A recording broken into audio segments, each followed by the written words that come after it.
Hey guys, I'm JC and today we're playing a Changeling deck led by the Dragon. This deck aims to play Changelings and Tribal Lords together to accrue value and then closes out the game with combat damage. If you want to build this deck yourself, make sure to stop by the channel where we have a deck tech as well as other gameplay videos showing how the deck was built as well as how it plays out. In addition, we also have a Discord group with the channel dedicated specifically to the Dragon, so if you'd like to discuss the deck further, make sure to check out the link in the description below. Let's show our opponents what the best Tribal Lords in Magic can really do.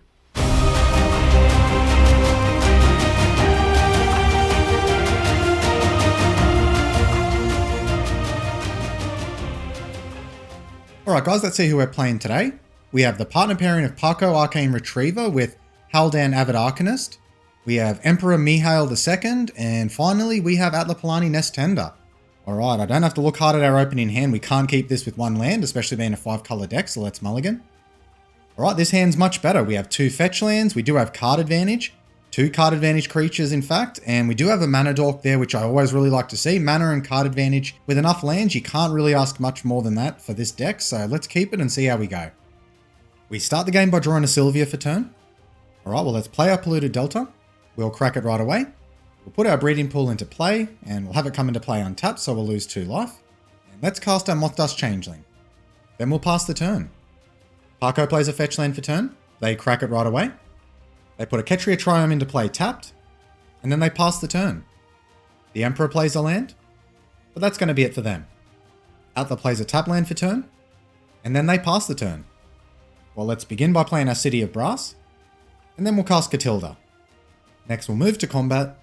We'll swing our Changeling towards the Emperor. Definitely don't want to anger the Pako player and give them the first target that they're going to go towards, at least not unnecessarily. And then we pass the turn. Pako plays a land. They lose 2 life, so it comes into play untapped. Now they cast Teferi's Veil. Whenever a creature you control attacks, it phases out at end of combat. Nice protection piece for their Pako. Gonna make it a lot harder to kill. And that is it for them. The Emperor plays a land. And then they cast a Thought Vessel, a mana rock where they have no maximum hand size. And that is it for them. Atla plays a land. And then they cast a Farseek. After that, they pass the turn to us. We draw a Kindred Discovery for turn. That's really nice to see. One of the best card draw sources in our deck, if not the best. While the blue player is tapped out, I'd like to actually get this down now, if we can, so we'll play our Marsh Flats. Let's crack it. We'll put our Blood Crypt into play. We'll lose 2 life, so it comes into play untapped. And then we'll cast our Kindred Discovery. We'll name Dragon as our creature type. And then we'll pass the turn. Pako plays a land. And then they cast Propaganda. Creatures can't attack you unless their controller pays 2 for each creature they control that's attacking you. Like, creatures won't be going that way anytime soon. And that is it for them. The Emperor plays a land. And now they cast their Commander. You may look at the top card of your library anytime. You may cast Merfolk spells from the top of your library. And whenever you cast a Merfolk spell, you may pay 1. If you do, create a 1/1 blue Merfolk creature token. And then they pass the turn. Atla plays a land. And now they cast their Commander. 2 tap, create a 0/1 green egg creature token with Defender, and whenever an egg you control dies, reveal cards from the top of your library until you reveal a creature card, put that card onto the battlefield and the rest on the bottom of your library in a random order. And then they pass the turn. Okay, well we're untapping with Kindred Discovery, which is a great thing. We also draw a Valiant Changeling for turn. So let's start by casting our Valiant Changeling. When that ETBs, that'll draw us a card.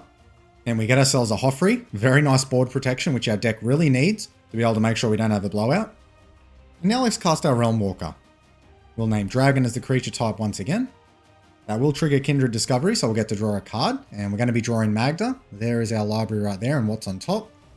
Now we don't want to go to combat because we will lose our Moth Dust Changeling if we swing at either player that we can actually afford to attack. So from here I think we just pass it over.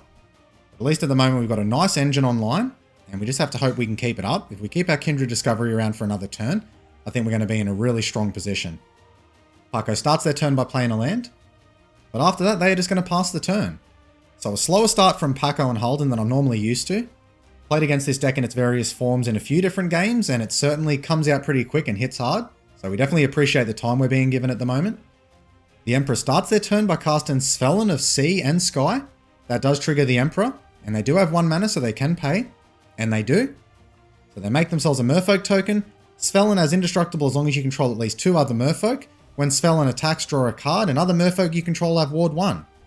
So nice bit of card advantage and protection for their board. They also play a land for turn. Now they move to combat, but they pass through combat, and that is it for their turn.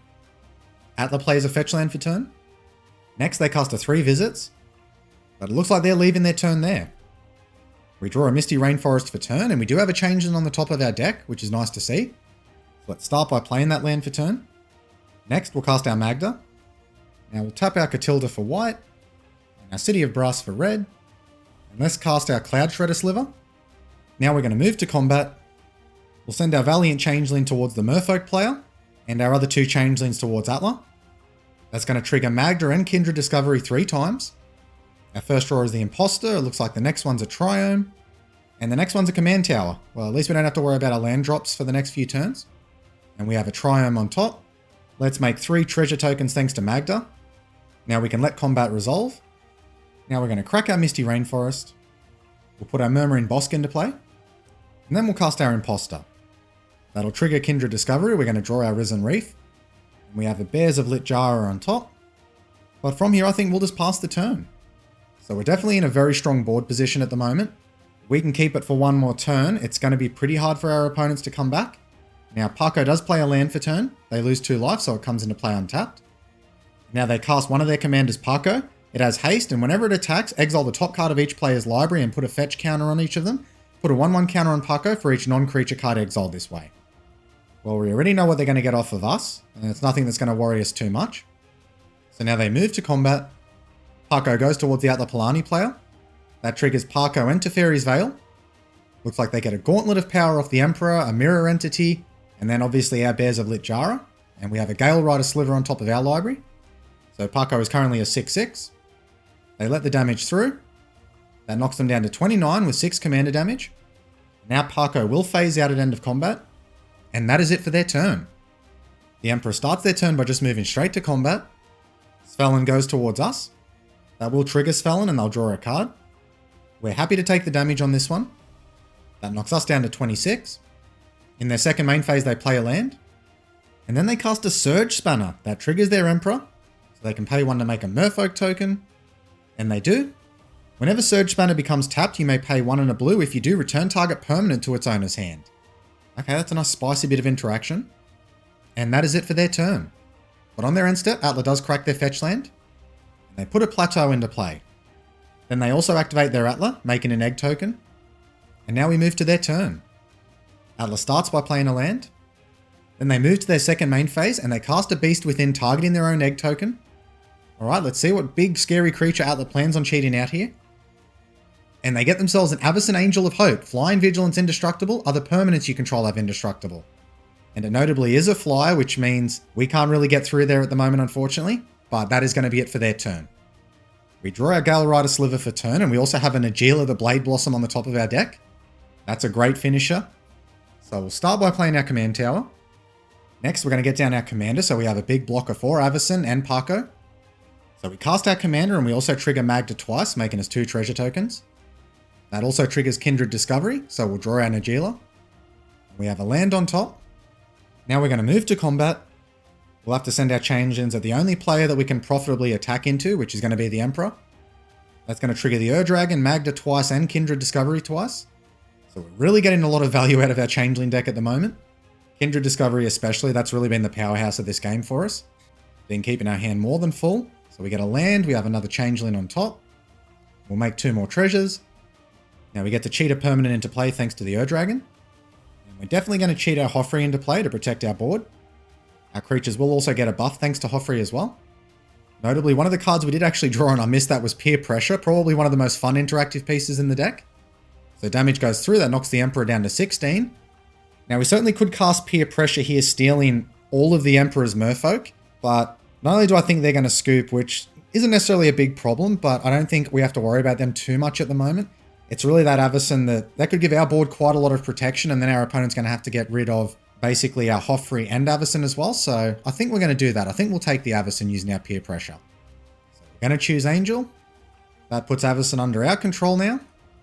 And that actually has the Atla Palani player scooping up. So a little bit of a shame that we lose Avacyn there, but I guess that spell did technically take out a player. 4 mana to take out a player isn't bad at all. So now there's only 2 players left. After that, we'll cast our Gale Rider Sliver. And from here, we'll pass the turn. Now, we do have to discard some cards here.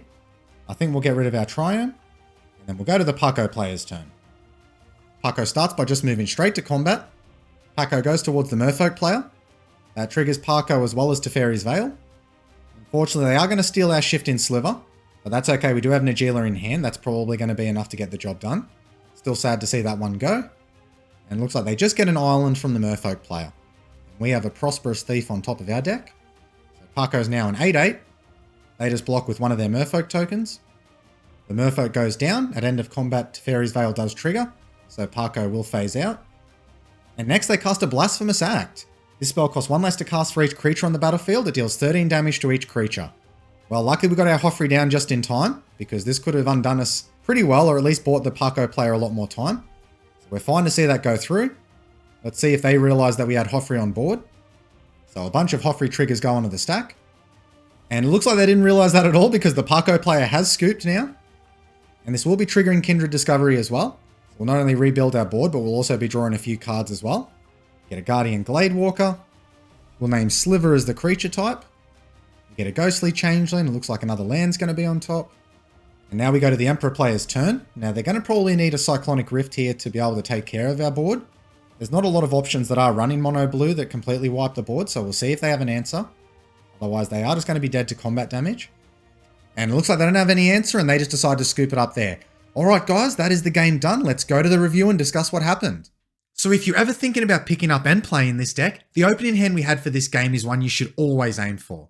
A Tribal Lord that lets our Changelings tap for mana lets us get ahead of the table fast, especially considering how cheap our Changelings tend to be, thanks to the Dragon.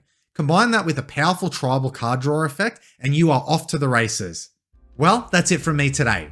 If you want to see more from the Dragon or any other commanders that appear regularly on the channel, make sure to check out the channel's playlist where you'll find all those videos in one neat, easy to find place. Until next time, guys.